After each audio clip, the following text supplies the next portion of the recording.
হাকিম তার ছেলেকে বলছেন, বুনাইয়া, আব্বু, লা তুশরিক বিল্লাহ ইন্নাশ শিরকা লাযুলমুন আযীম। আব্বু, শিরক করো না, শিরক পাপের জগতে সবচেয়ে বড় পাপ। এটা ছেলে মেয়েকে শিখাতে হবে।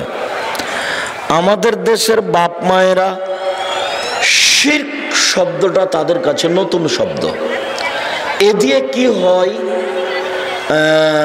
এর ভালো মন্দ কি, এইটা মানুষ এক একটু শুনছে কিন্তু একে ভাবতে পারে না।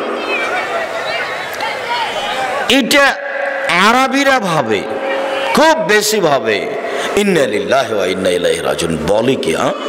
ছি ছি ছি ছি ছি ছি ছি ছি ছি রে, নিজের ঘরের ছেলে বলছে মাবুদ একজন, সপ্তম আকাশের উপরে থাকে। ছি ছি ছি ছি ছি রে।